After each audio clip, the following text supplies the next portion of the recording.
in a high leadership position, but who feels deeply spiritual, and how to balance that. Well, that's exactly the type of leader we need. We need leaders who are spiritual. Tragically, the majority of leaders are so busy trying to figure out how to increase the size of their followers, whether it's employees, whether it's constituents, whether it's voters, whether it's devotees, whatever it may be in the field that we're a leader in. Most leaders spend so much time focused only on that they're not actually leading people anywhere. Mahatma Gandhi said so beautifully, what's the point of going so fast if we're going in the wrong direction? And tragically, so many leaders today are very, very, very good at the speed and the power and the energy. But what we realize is they're actually just leading people on treadmills going nowhere, but losing precious energy, precious time, precious resources, as that treadmill is fueled by fossil fuels and poor people in sweatshops and all of the things that fuel the treadmill that so many of our societies are rooted in. So we need leaders who are spiritual. So if you are one of those, it's a very beautiful opportunity, because on the one hand, you have to spend the time and the energy staying grounded and anchored so that you know where to lead, how to lead. What is the direction you're going in?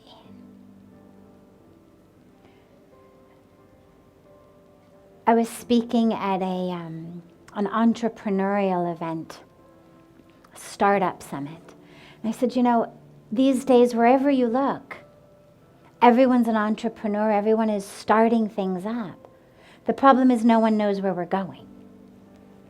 And so we've got all of this energy to start things up.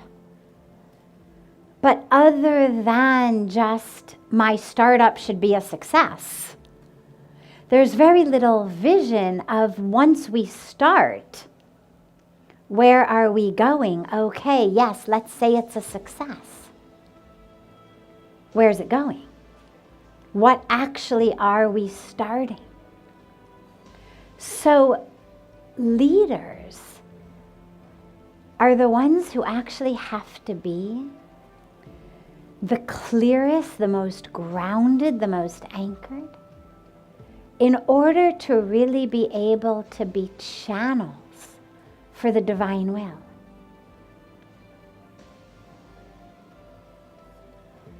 Because the divine knows where we're supposed to go.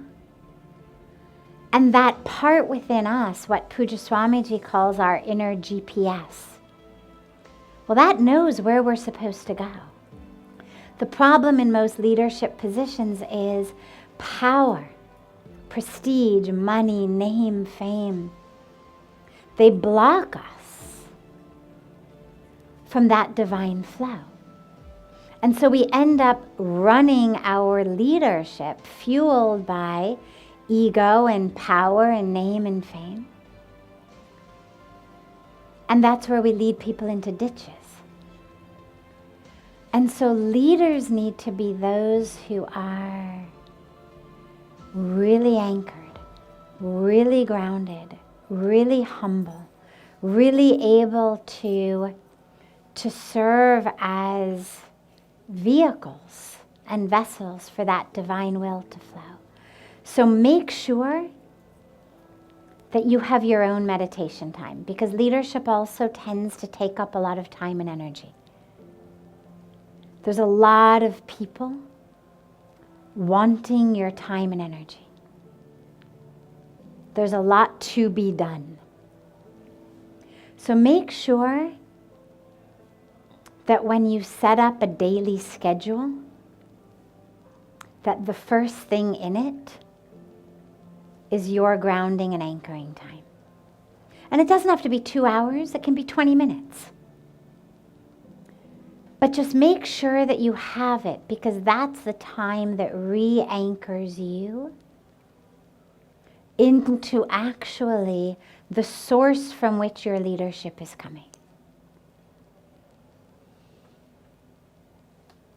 Because a lamp, a light bulb, can only give light if it's plugged into the electrical outlet. It could be the most beautiful lamp in the world, the most expensive lamp, the finest engineered lamp, but if it's not actually plugged in, it's useless.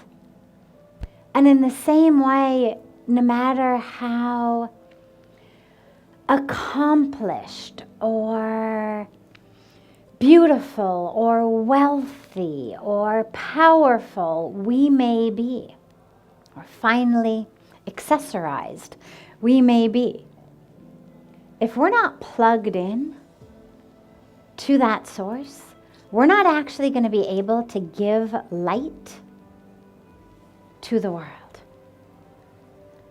So make sure to plug yourself in. Take that time to plug yourself in. And then as you go through the day, just keep asking, oh God, use me in this moment. Oh God, use me in this moment. Use me in this moment. Use me in this moment. Realizing that we are tools in God's hands. And then at the end of the day, we express gratitude for having been used. Pujya Swamiji always says, at the end of the day, introspection. The plus points, the minus points. So the times of the day that I was really able to be a clear vessel for the divine will. Those are what we'll call plus points. And then, of course, the times of the day where I was clouded by my ego, where I thought, don't they know who I am? Who the hell do they think they are? How dare they? I'll show them. All of those we're going to call the minus points. Nothing being good or bad, no labels, but just in terms of those that we feel thankful for, compared to those that we ask God to bless us with strength to not have happen again. On a physical level, we have a heart attack when the blood vessels get full of plaque and the blood can't flow. It's not that there isn't blood. It's not that there's a problem in the blood. It's that the vessels carrying the blood get jammed up with plaque. And so the blood can't flow and we have what we call a heart attack.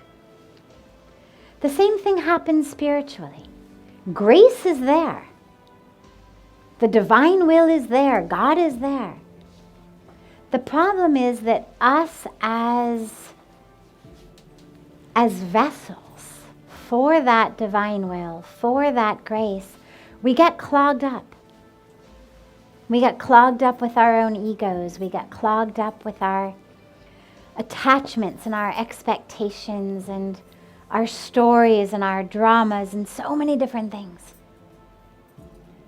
And then we wonder where grace has gone. And grace has always been there, like our blood is always there. It's just a matter of what's clogging me up. And so to lead, we have to be clear vessels, which means that we have to do whatever work we need to do on a regular basis to clear ourselves. Where am I acting out of ego? Where am I acting out of greed and ignorance, fear, desire, drama, attachment? And then work with that and let it go, so that we can really be these powerful powerful vessels, because those are exactly the leaders that we need today.